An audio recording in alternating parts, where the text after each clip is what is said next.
ಸ್ಪಂದನ ಚುನಾವಣಾ ಕುರುಕ್ಷೇತ್ರ 2023 ಕರಾವಳಿಯಲ್ಲಿ ಬಿಸಿಲ ಬೇಗ ಹೆಚ್ಚಾದಂತೆ ಚುನಾವಣೆ ಕಾವು ಕೂಡ ಹೆಚ್ಚಾಗ್ತಾ ಇದೆ. ಬಿಸಿಲಿನಲ್ಲಿ ಅಭ್ಯರ್ಥಿಗಳು ನಿರಂತರವಾದ ಓಡಾಟವನ್ನು ಮಾಡ್ತಾ ಇದ್ದಾರೆ. ಇನ್ನು ಉಳ್ಳಾಲದಲ್ಲಿ ತನ್ನ ತಂದೆಯವರಿಂದ ಬಂದಿರುವಂತಹ ಒಂದು ರಾಜಕೀಯ ಜೀವನವನ್ನು ಮುಂದುವರಿಸಿಕೊಂಡು ಹೋಗ್ತಾ ರಾಜ್ಯದ ಸಚಿವರಾಗಿ ಅನೇಕ ಜವಾಬ್ದಾರಿಗಳನ್ನು ಹೊತ್ತುಕೊಂಡು ಇದೀಗ ಹೊಸ ರೀತಿಯಾದಂತಹ ಸ್ಪರ್ಧೆಯನ್ನು ಎದುರಿಸೋದಕ್ಕೆ ಸಜ್ಜಾಗಿದ್ದಾರೆ ಯುಟಿ ಖಾದರ್ ಅವರು. ಅವ್ರ ಜೊತೆ ನಮ್ಮ ಜೊತೆಗಿದ್ದಾರೆ. ಈಗ ಚುನಾವಣೆಯ ಒಂದು ಟ್ರೆಂಡ್ ಹೇಗಿದೆ ಮತ್ತು ಅವರ ಈಗಿನ ಪ್ರಚಾರದ ಸಿದ್ಧತೆ ಹೇಗಿದೆ ಕೇಳೋಣ. ಸರ್ ನಮಸ್ತೆ. ಸರ್ ನಮಸ್ತೆ. ಏನು ಅನಿಸ್ತದೆ ಸರ್ ಟ್ರೆಂಡಿಂಗ್? ಇಲ್ಲ, ಇದು ಬಹುಶಃ ಪ್ರಜಾಪ್ರಭುತ್ವಾನುಗುಣವಾಗಿ ಚುನಾವಣೆ ನಡೀತದೆ. ಉತ್ತಮ ರೀತಿಯಿಂದ ನಡಿಬೇಕು, ಸಮಾಧಾನ ನೆಮ್ಮದಿಯಿಂದ ಜನ ಇರಬೇಕು. ಅದಕ್ಕೆ ನಾವು ಚುನಾವಣಾ ಪ್ರಚಾರ ಮಾಡ್ತಾ ಇದ್ದೇವೆ. ಓಕೆ, ಹೇಗೆ ಅನಿಸ್ತದೆ ಸರ್? ಯಾಕಂದರೆ ಈ ಸಲ ಸ್ವಲ್ಪ ನಿಮಗೆ STB ಸ್ವಲ್ಪ ಟಫ್, ನಿಮಗೇನೋ ಸ್ಪರ್ಧೆಯನ್ನು ಎದುರಿಸೋಕಿದ್ದಾರೆ. ಇಷ್ಟು ಸಮಯ ನಿಮಗೆ ಇದೊಂದು ತೊಂದರೆ ಇರಲಿಲ್ಲ, ಜಸ್ಟ್ ನೀವು ಮತ್ತು BJP ಎರಡೇ ಪಕ್ಷಗಳು ಒಂದು ಹೋರಾಟವನ್ನು ಮಾಡ್ತೀವಿ. ಈ ಸಲ ಸ್ವಲ್ಪ ಸ್ಟ್ರಾಂಗ್ ಇದೆ. ಹಾಗೇನಿಲ್ಲ, ಒಂದೊಂದು ವರ್ಷ ಒಂದೊಂದು ರೀತಿಯ ಚುನಾವಣೆ ಇರ್ತದೆ. ಕಳೆದ ವರ್ಷ ಜನತಾ ದಳ ಇತ್ತು, ಜನತಾ ಕಮ್ಯುನಿಸ್ಟ್ ಪಾರ್ಟಿ ಇತ್ತು, ಬೇರೆ ಬೇರೆ ಪಾರ್ಟಿ ಇತ್ತು. ಈ ಸಲ ಕಮ್ಯುನಿಸ್ಟ್ ಇಲ್ಲ, ಬೇರೆ ಪಾರ್ಟಿ ಗೊತ್ತಿಲ್ಲ, ಮತ್ತು ಇತ್ತು ಅದು ಇನ್ನೊಂದು ಪಾರ್ಟಿ ಹೊತ್ತು ಇರ್ತದೆ. ಚುನಾವಣೆ ಅಂತ ಹೇಳಿದರೆ ಇದೆಲ್ಲ ಸ್ವಾಭಾವಿಕ. ಅದರ ಬಗ್ಗೆ ನಮಗೆ ಬೇಕಾದವ್ರು ಮಾತ್ರ ನಿಲ್ಲಬೇಕು, ಇನ್ನೊಂದು ಪಕ್ಷ ನಿಲ್ಲಬಾರ್ದು, ಇದು ನಮಗೆ ಹೇಳಲಿಕ್ಕೆ ಆಗೋದಿಲ್ಲಲ್ಲ. ನಾವು ಯಾರು ನಿಂತರೂ ಕೂಡ ನಾವು ತಯಾರಿರಬೇಕು. ಅದಕ್ಕೆ ನಾವು ನಮ್ಮ ವಿರುದ್ಧ ಯಾರಿದ್ದಾರೆ ಅಂತ ನಾವು ನೋಡಿ ಚುನಾವಣೆಗೆ ನಿಲ್ಲುವುದಿಲ್ಲ. ಅದು ನಮ್ಮ ವಿರುದ್ಧ ಯಾರಿದ್ದಾರೆ ನೋಡಿಕೊಂಡು ರಾಜ್ಯಕ್ಕೆ ಕೂಡ ಮಾಡೋದಿಲ್ಲ. ನಾವು ನಮ್ಮ ಕ್ಷೇತ್ರ ಮತದಾರರು, ನಮ್ಮ ಪಕ್ಷದ ಕಾರ್ಯಕರ್ತರು ಮತ್ತು ಜನಸಾಮಾನ್ಯ ನೋಡಿ ನಾವು ಚುನಾವಣೆಗೆ ನಿಂತದ್ದು. ನಾವು ಅವರನ್ನು ನಂಬಿ ನಿಂತದ್ದು ಹೊರತು ಇವರು ನಂಬಿನ ನಿಂತಿಲ್ಲ. ನಮಗೆ ನಿಂತರೆ ನಮಗೇನು ಟೆನ್ಷನ್ ಇಲ್ಲ. ಈಗ ಕಾಂಗ್ರೆಸ್ನಲ್ಲಿ ಹೇಳೋದಾದರೆ, ಮಂಗಳೂರಿನಲ್ಲೂ ದಕ್ಷಿಣ ಕನ್ನಡ ಜಿಲ್ಲೆ ಮಟ್ಟಿಗೆ ಹೇಳೋದಾದರೆ, ಯುಟಿ ಖಾದರ್ ಒಬ್ಬರೇ ಎಲ್ಲದಕ್ಕೂ ವಿರೋಧವನ್ನು ವ್ಯಕ್ತಪಡಿಸ್ತಾರೆ. ಅಂದರೆ ಯಾವ್ದು ಆಡಳಿತ ಪಕ್ಷದಲ್ಲಿ ಆ ತೊಂದರೆ ಆದಾಗ ಫಸ್ಟಾಗಿ ಯುಟಿ ಖಾದರೇ ಮಾತಾಡೋದು, ಬೇರೆಯವರೆಲ್ಲ ಕಡಿಮೆ ಮಾತಾಡ್ತಿದ್ದಾರೆ. ಸೊ ಅದನ್ನು ಬೇರೆಯವ್ರು ಯಾಕೆ ಆ ಸೈಡ್ ಯುಟಿ ಖಾದರ್ ಮಾತ್ರ ಮಾತಾಡ್ತಾ ಇದ್ದಾರೆ? ಅಂದರೆ ಏನು ಅಷ್ಟು ಸ್ವಲ್ಪ ಕಡಿಮೆ ಆಗಿದೆ ಹೇಗೆ ಅಂತ ಅನಿಸುತ್ತೆ? ಹಾಗೇನಿಲ್ಲ, ಬಹುಶಃ ನಮ್ಮ ಪ್ರತಿಪಕ್ಷ ಸ್ಥಾನದಲ್ಲಿದ್ದಕ್ಕೂ ನಾನು ಶಾಸಕನಿದ್ದ ಕಾರಣ ಬಹುಶಃ ನಾನು ಅದನ್ನು ಅಧಿಕೃತವಾಗಿ ನಾನು ಮಾತಾಡಿದ ವ್ಯಾಲ್ಯೂ ಬರ್ತದೆ. ನಾನು ಪ್ರತಿಯೊಂದಕ್ಕೂ ನಾವು ಮಾತಾಡಬೇಕಾಗ್ತದೆ. ಅದು ನಾವು ಪ್ರತಿಪಕ್ಷದ ಒಬ್ಬ ಸದಸ್ಯನಾಗಿದ್ದುಕೊಂಡು ನನ್ನ ಜವಾಬ್ದಾರಿ. ಎರಡನೇದು, ಸರ್ಕಾರ ಏನೋ ಜನವಿರೋಧಿ ಕೆಲಸ ಮಾಡ್ತದೆ, ಅದು ಜನ ತಿಳಿಸುವಂಥ ಕೆಲಸ ಮಾಡುವಂಥದ್ದು. ನೋಡಿ, 7 ಜನ ಶಾಸಕರು ಮತ್ತು ಅಲ್ಲಿ 13 ಜನ ಶಾಸಕರಿದ್ದರು ನಮ್ಮ ಜಿಲ್ಲೆಯಲ್ಲಿ. ಅವರು ಮೀನುಗಾರಿಗೆ ತೊಂದರೆ ಆದಾಗ, ಮೀನುಗಾರಿಗೆ ಇನ್ನೂ ಕೂಡ ಸೀಮೆನ ಸಿಗ್ತಾ ಇಲ್ಲ. ಕಾಂಗ್ರೆಸ್ ಇದ್ದಾಗೆ ಸಾಮಾನ್ಯ ಸಿಗ್ತಾ, ಡೀಸೆಲ್ ಸಬ್ಸಿಡಿ ಇಲ್ಲ, ಮೀನುಗಾರಿಗೆ ಮನೆ ಇವತ್ತು ಕೊಡ್ತಾ ಇಲ್ಲ, ಕೊಂಡಿ ರಸ್ತೆ ಇವತ್ತು ನಿರ್ಮಾಣ ಆಗಲ್ಲ. ಇದನ್ನು ನಾವೇ ಯಾಕಂತ ಹೇಳಿದೆ, ನಾವೇ ಮಾತಾಡಬೇಕಾಗ್ತದೆ. ಅದು 12 ಶಾಸಕರು ಒಂದು ದಿವಸದ ಬಗ್ಗೆ ಮಾತಾಡಲಿಲ್ಲ, ಒಂದು ಮಾತನ್ನು ಇವತ್ತು ಎತ್ತಲಿಲ್ಲ. ಇವತ್ತು ಅವರು ಬೇರೆ ಬೇರೆ ಸೊಸೈಟಿ ಸಂಘಟನೆ ಇದ್ದರು. ಇವತ್ತು ಉಡುಪಿಯಲ್ಲಿ ಕೂಡ ಕ್ಯಾಂಡಿಡೇಟ್ ಆಗಿದ್ದಾರೆ, ಸೊಸೈಟಿ ಅಧ್ಯಕ್ಷ ಯಶ್ಪಾಲ್ ಅವರು. ಯಾಕೆ ಮೀನುಗಾರಿಗೆ ತೊಂದರೆ ಆದಾಗ ಒಂದೇ ಒಂದು ಮನೆ ಕೊಡಲಿಲ್ಲ, ಡೀಸೆಲ್ ಇಲ್ಲ, ಸೀಮೆನ ಕೊಡ್ತಾ ಇಲ್ಲ, ಸಬ್ಸಿಡಿ ಕಟ್ಟಾಗಿದೆ, ಸಣ್ಣ ಸಣ್ಣ ಬೋಟಿಗೆ ಮೀನುಗಾರಿಗೆ ಅನ್ಯಾಯ ಆಗಿದೆ, ಯಾಕೆ ಇವರೆಲ್ಲ ಮಾತಾಡಲಿಲ್ಲ? ಸೊ ಜನ ಇವತ್ತು ಅರ್ಥ ಮಾಡಿಕೊಳ್ಬೇಕು, ನೈಜವಾದ ಕಾಳಜಿ ಅವರಿಗೆ ಯಾವ ಬಗ್ಗೆ ಕೂಡ ಇವತ್ತು ಇಲ್ಲ. ಅದೇ ರೀತಿಯ ವರ್ಷ ನಮ್ಮ ತುಳುನಾಡಿಗೆ ಸಂಬಂಧಪಟ್ಟಾಗೆ ಇವರು ಆಗಿಂದಾಗೆ ನಾವು 8ನೇ ಪಕ್ಷ ಸೇರಿಸ್ತೇವೆ, ಅದಕ್ಕೆ ಮಾನ್ಯತೆ ಕೊಡ್ತೇವೆ. ಜನರನ್ನು ಮೂರ್ಖರನ್ನಾಗಿ ಮಾಡೋದು ನಮಗೆ ಆಗ್ತದಾ ಇಲ್ವಾ?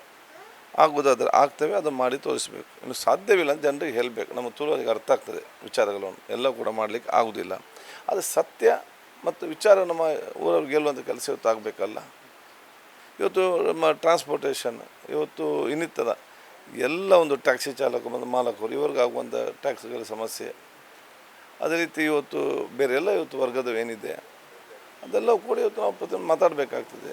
ನನಗಿಂತಲೂ ಅಲ್ಲಿ ಇಡೀ ಇದರಲ್ಲಿ 13 ಶಾಸಕರಲ್ಲಿ ನಾನು ಒಬ್ಬನೇ ಮಾತಾಡಿದಲ್ಲದೆ ಈ ಬೇರೆ 12 ಜನ ಶಾಸಕರ ಒಂದು ದಿವಸ ನನಗೆ ಬೆಂಬಲ ಇತ್ತು ಸೂಚಿಸಲಿಲ್ಲ, ಎಲ್ಲ ಕೂಡ ಮೌನವಾಗಿದ್ದರು. ಇದು ಅತ್ಯಂತ ಬೇಸರದ ವಿಚಾರ. 8+5 13 ಉಡುಪಿ ಜಿಲ್ಲೆ ಮತ್ತು ದಕ್ಷಿಣ ಕನ್ನಡ ಜಿಲ್ಲೆ, ಒಂದು ಸ್ಥಾನ ಮಾತ್ರ ಕಾಂಗ್ರೆಸ್ಸಿಗೆ. ಈ ಬಾರಿ ನಿರೀಕ್ಷೆ ಏನು? ಈ ಬಾರಿ ನಿರೀಕ್ಷೆ ನಾವು 8ಕ್ಕೆ 8 ನಮ್ಮಲ್ಲಿ ಬರ್ತಿದ್ದೆ. ಯಾಕಂತ ಹೇಳಿದರೆ 2004ರಲ್ಲಿ 4 ಕಾಂಗ್ರೆಸ್ 4 BJP, 2008ರಲ್ಲಿ ಮತ್ತೆ 4 Congress 4 BJP, 2013ರಲ್ಲಿ 7 Congress 1 BJP, 2018ರಲ್ಲಿ 7 BJP 1 Congress. So ಜನಸಾಮಾನ್ಯರು ಒಂದೇ ಪಕ್ಷಕ್ಕೆ ಅಂಟಿ ಕೂತ್ಕೊಳ್ಳಿಲ್ಲ.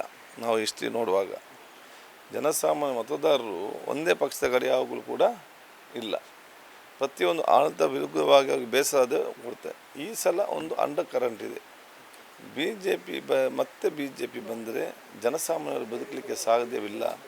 ಆ ರೀತಿಯ ಬೆಲೆ ಏರಿಕೆ ಮತ್ತು ಟ್ಯಾಕ್ಸನ್ನು ಹಾಕಿಕೊಂಡು ಜನಸಾಮಾನ್ಯ ಕಷ್ಟ ಪರಿಸ್ಥಿತಿ ಆಗಿದೆ ಭಾವನೆ ಎಲ್ಲ ಬಡವರ ಮೇಲೆ ಇದೆ.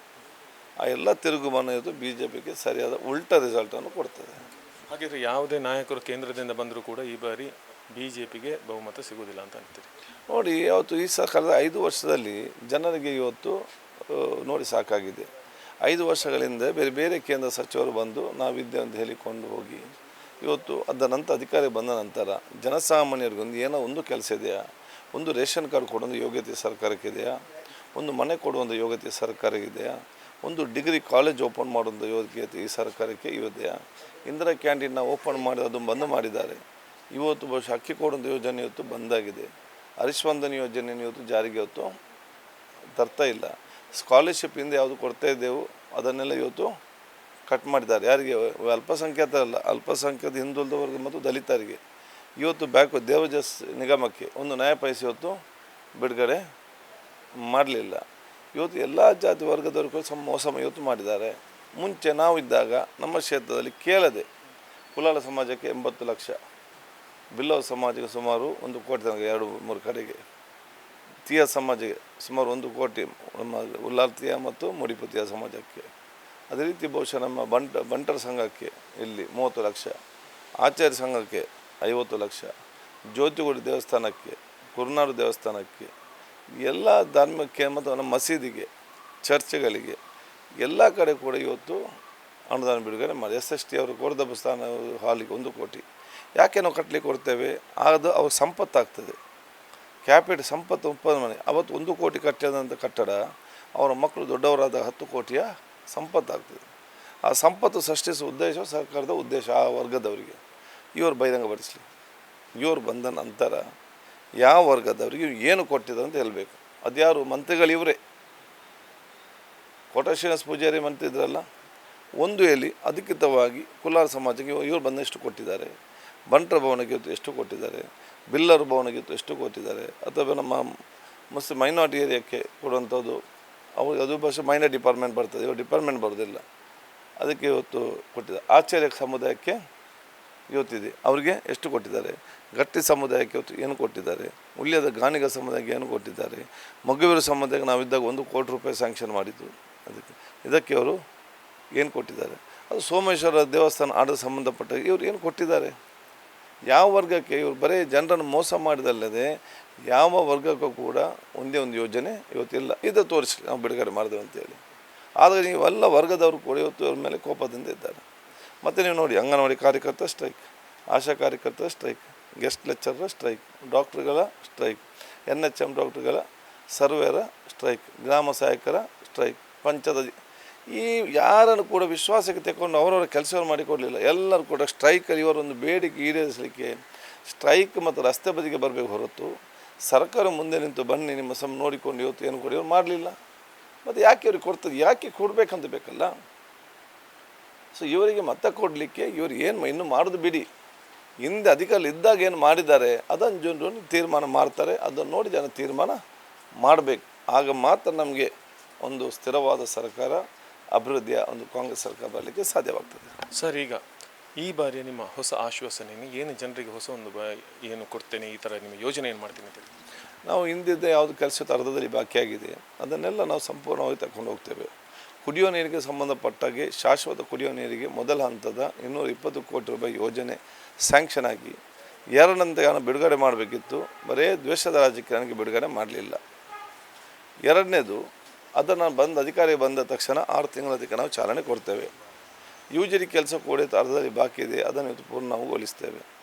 ಇಲ್ಲಿ ವಿದ್ಯುಚ್ಛಕ್ಕೆ ಸಂಬಂಧಪಟ್ಟಾಗೆ ಇವತ್ತು ಬಹುದ 30 ವರ್ಷ ಆದರೂ ಕೂಡ ಉಲ್ಲಾಲ ಕ್ಷೇತ್ರ ವ್ಯಾಪ್ತಿಯಲ್ಲಿ ಎಷ್ಟೇ ಮನೆಗಳು ಬರಲಿ, ಎಷ್ಟೇ ಫ್ಯಾಕ್ಟ್ರಿ ಬರಲಿ, ಎಷ್ಟೇ ಇಂಡಸ್ಟ್ರಿ ಬರಲಿ, ಎಷ್ಟೇ ಶಿಕ್ಷಣ ಸಂಸ್ಥೆ ಬರಲಿ, ಅದಕ್ಕೆ ಬೇಕಾಗುವಂತೆಲ್ಲ ಕರೆಂಟ್ನ ಉತ್ಪಾದನೆಗೆ ಮತ್ತು ಸವಲತ್ತು ಕೊಡಲಿಕ್ಕೆ 9 ಕರೆಯಲ್ಲಿ ಕೋಟೆಕಾರ್ ಮತ್ತು ನಮ್ಮ ಕೊಣಾಜೆಯಲ್ಲಿ ಒಂದು ಸೆಕ್ಷನ್ ಆಫೀಸನ್ನು ಇವತ್ತು ಅಲ್ಲಿ ನಾವು ಸಪ್ರೇಟಾಗಿ ಓಪನ್ ನಾನು ಇವತ್ತು ಸಬ್ಸ್ಟೇಷನ್ ಮಾಡಲಿಕ್ಕೆ ಜಾಗ ಫಿಕ್ಸ್ ಮಾಡಿದೆ. ಆ ಕೆಲಸ ಪ್ರಾರಂಭ ಮಾಡಿ ಪ್ರಪೋಸಲ್ ಇದೆ, ಆ ಪ್ರಪೋಸಲ್ ಕೂಡ ಅಪ್ರೂವ್ ಮಾಡ್ತೇವೆ.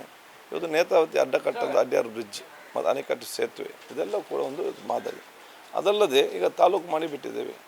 ತಾಲೂಕು ಪಂಚಾಯತ್ ಬಿಲ್ಡಿಂಗ್ ಬರಬೇಕು, ತಾಲೂಕು ಅಧಿಕಾರಿಗಳ ಬಿಲ್ಡಿಂಗ್ ಬರಬೇಕು, ನಮಗೆ ಕೋರ್ಟ್ ಆಗಬೇಕು, ನಮಗೆ ಜೈಲ್ ಆಗಬೇಕು, ಕ್ರೀಡಾಂಗಣ ಆಗಬೇಕು, ಅಗ್ನಿಶಾಮಕ ಆಗಬೇಕು, ತಾಲೂಕು ಮಟ್ಟದ ಶಿಕ್ಷಣ ಇಲಾಖೆ ಆಗಬೇಕು, ಮಹಿಳಾ ಮತ್ತು ಇಲಾಖೆ ಆಗಬೇಕು. ಎಲ್ಲ ಇಲಾಖೆಯನ್ನು ಇಲ್ಲಿ ಬಂದು ತಂದು ಬೇರೆ ಬೇರೆ ಇಲಾಖೆ ಸ್ಥಾಪಿಸಿದಾಗ ಮಾತ್ರ ಅದು ಪ್ರಯೋಜನ ನಮಗೆ ಕಾಣುವಂಥದ್ದು. ಇದೆಲ್ಲ ಕೂಡ ಮುಂದೆ ನಾವು ಅನುಷ್ಠಾನ ಮಾಡೋ ಜೊತೆಯಲ್ಲಿ ದೊಡ್ಡ ಮಟ್ಟದ ಕನಸು ಕೋಟಪುರದ ಬೋಲಾರಿಗೆ ಮತ್ತೊಂದು ಸೇತುವೆ ನಾವು ನಿರ್ಮಾಣ ಮಾಡಬೇಕು. ಭವಿಷ್ಯದ ಮಂಗಳೂರು ಮತ್ತು ಜಿಲ್ಲೆಯನ್ನು ಆಲೋಚನೆ ಮಾಡಿಕೊಂಡು ಏನಾದರೂ ಒಂದು ಬ್ರಿಡ್ಜ್ ಬ್ಲಾಕ್ ಆದರೆ ಇಡೀ ಬ್ಲಾಕ್ ನಮಗೆ ಡಿಸ್ಕನೆಕ್ಟಿವಿಟಿ ಮತ್ತು 1 ಗಂಟೆ ವೇಸ್ಟ್ ಆಗ್ತದೆ. ಇದಾದರೆ ಮಂಗಳೂರು ನಗರದ ವಾಹನ ಒತ್ತಡ ಕೂಡ ಕಡಿಮೆ ಆಗ್ತದೆ. ಇಲ್ಲಿ ನಮಗೆ ಜನಕಾರ್ಯ ಪ್ರಯೋಜನ ಆಗ್ತದೆ. ಒಂದೊಂದು ದಿವಸ ಪ್ರಯೋಜನಕ್ಕೆ ಆಗುವಂಥ ಅವಕಾಶ ಕೂಡ ಆಗ್ತದೆ. ಅದು ದೂರದರ್ಶಿತ ಯೋಜನೆ ಇವತ್ತು ಇದೆ. ಅದೇ ರೀತಿ ಬಹುಶಃ ನಮ್ಮ ತುಂಬೆಯಿಂದ ನಮ್ಮ ಸಚಿವಕ್ಕೆ ಒಂದು ಸಂಪರ್ಕ ಸೇತುವೆ ಮತ್ತು ಇಷ್ಟ ಆದರೆ ಇಲ್ಲಿ ಬರೀ ಏನು ಕೆಲಸ ಇಲ್ಲ. ಏನಂತ ತಂದಿದ್ದೇವೆ ಅದನ್ನು ಈಡೇರಿಸಿದೆ. ಈ ಭವಿಷ್ಯ 34 ವರ್ಷದವರೆಗೆ ಬೇಕಾಗುವಂತೆಲ್ಲ ಸವಲತ್ತುಗಳು ನಮ್ಮ ಕ್ಷೇತ್ರದಲ್ಲಿ ಆಗ್ತದೆ ಅಂತ ಹೇಳಲಿಕ್ಕೆ ನಾನು ಇವತ್ತು ಬಯಸ್ತೇನೆ. ಅದು ನಮ್ಮ ಗ್ಯಾರಂಟಿ ಕಾರ್ಡ್ ಗೊತ್ತಿದೆ. ವಿದ್ಯುತ್ ಉಚಿತ 1800 ರೂಪಾಯಿ ತನಕ, 90% ಮನೆಗಳಲ್ಲಿ ಅದು 200 ಯೂನಿಟ್ 1800 ರೂಪಾಯಿ ತನಕ ಅದು ಬರ್ತದೆ. ಅದಕ್ಕಿಂತ ಜಾಸ್ತಿ AC ಹಾಕಿದವ್ರ ಮನೆಗೆ ಮಾತ್ರ ಜಾಸ್ತಿ ಬರ್ಬೋದು. ಅದು ಜನಸಾಮಾನ್ಯ ಲೆಕ್ಕದಲ್ಲಿ ಆಗುವುದಿಲ್ಲ.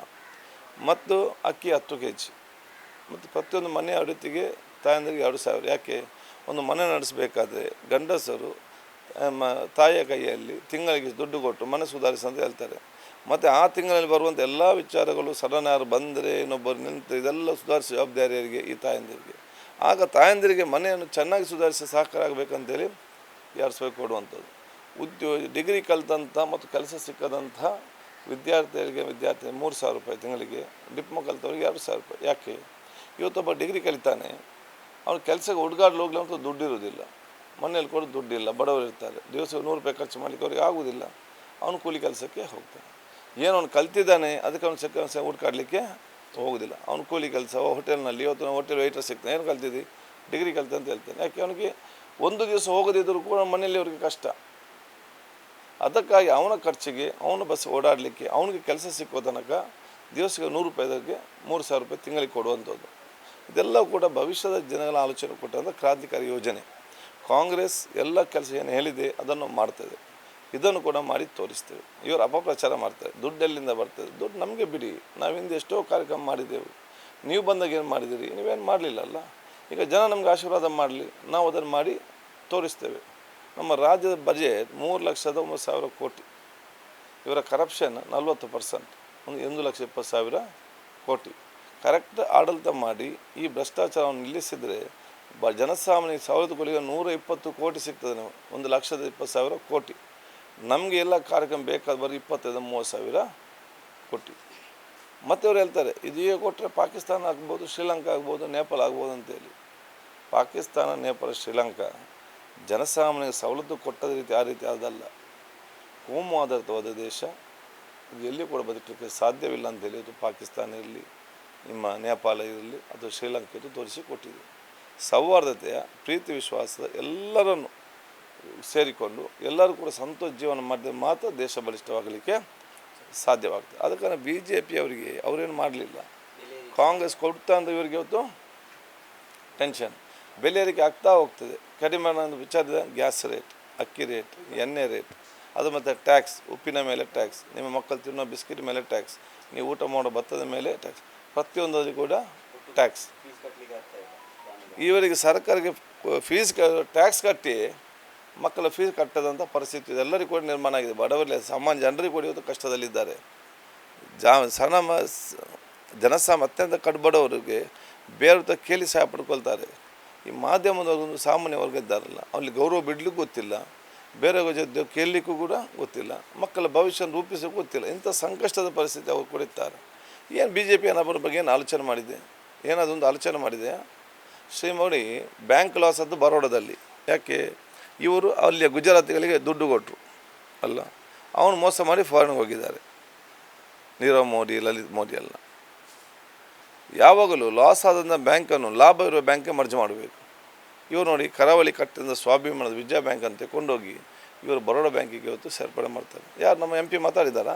ನಮ್ಮ MLAಗಳು ಮಾತಾಡಿದಾರಾ? ಈಗೇನು ಪರಿಸ್ಥಿತಿ? ಎಲ್ಲಿಯಾದ ಬ್ಯಾಂಕಿನಲ್ಲಿ ಕನ್ನಡಿಗರಿದ್ದಾರಾ? ಎಲ್ಲ ಹಿಂದಿ ಮಾತಾಡೋ ಬಂದಿದ್ದಾರೆ. ಇದೇ ಪರಿಸ್ಥಿತಿ ಆಗುವಂಥದ್ದು. ನಂದಿನಿ ಹಾಲನ್ನು ಇವತ್ತು ಮುಳುಗಿಸುವ ಪ್ರಯತ್ನ ಇದ್ದಾರೆ. ಇವರೆಲ್ಲ ಮೆಲ್ಲ ಮರಕ್ಕೆ ಹಿಂಗೆ ಇಡುವಲ್ಲ, ಮೆಲ್ಲ ಕೊಲ್ತಾರೆ, ಡೈರೆಕ್ಟ್ ಕೊಲ್ಲೋದಿಲ್ಲ. ಬಿ ಎಸ್ ಎನ್ ಎಲ್ ಏನು ಮಾಡಿದರು, ಲಾಭಭರಿತವಾದ ಸಂಪತ್ಭರಿತ ಒಂದು ಟೆಲಿಕಾಂ ಮೇಲೆ ಒಂದು ಸಂಸ್ಥೆಯನ್ನು ಡೀಸೆಲ್ಗೆ ದುಡ್ಡು ಕೊಡೋದಿಲ್ಲ, ಕೆಲಸ ಮಾಡೋರಿಗೆ ಸಂಬಳ ಕೊಡೋದಿಲ್ಲ, ಅಲ್ಲಿ ಬೇಕಾದಂಥ ಸವಲತ್ತನ್ನು ಹಾಕೋದಿಲ್ಲ. ಹಾಗೆ ಮತ್ತು ಇದ್ದಂಥ ಅಧಿಕಾರಿಗಳು ರಿಟೈರ್ಮೆಂಟ್ ಬಿಟ್ಟು ಹೋಗ್ತಾರೆ. ಅಲ್ಲಿ ಡೀಸೆಲ್ ಹಾಕೋದಿದ್ದಾಗ ನೆಟ್ವರ್ಕ್ ಹೋಗ್ತದೆ, ಆಗ ಸರಿ ಇದ್ದಾಗ ನಮಗೆ ಇದು ಸಿಕ್ಕುದು ಬೇರೆ ಮೊಬೈಲಿಗೆ ಶಿಫ್ಟ್ ಆಗ್ತದೆ. ಕಂಪ್ಲೀಟ್ ಲಾಸ್ ಮಾಡಿ ಈಗ ಸಂಪೂರ್ಣ ತಗೊಂಡು ಅಂಬಾನಿಗೆ ಅದನ್ನು ಮಾಡ್ತಾರೆ. ಯಾಕೆ? ಅವ್ರ ಹತ್ರ ಜಿಯೋ ಇದೆ, ಇವರ ಬಿಲ್ಡಿಂಗ್, ಇವರ ಟ್ರಾನ್ಸ್ಫಾರ್ಮರ್, ಇವರೆಲ್ಲ ಕೂಡ ಅವನ ಧರ್ಮಕ್ಕೆ ಅದನ್ನು ಉಪಯೋಗ ಮಾಡಿಕೊಂಡು ಮಗನ ವ್ಯವಸ್ಥೆ ಮಾಡ್ತಾರೆ. ಇದು ಬಹುಶಃ ದೇಶನ ಮಾರಲಿಕ್ಕೆ ಇವರೆಲ್ಲವೂ ಕೂಡ ಇದೇ ದೇಶದ ಸಂಪತ್ತು ಉಂಟಲ್ಲ, ಗುಜರಾತಿಗಳ ಕೈಯಲ್ಲಿಗೆ ಬರಬೇಕಂತೇಳಿ ಇವತ್ತೆಲ್ಲ ಈ ಸಿಸ್ಟಮನ್ನು ಇದು ಮಾಡುವಂಥದ್ದು.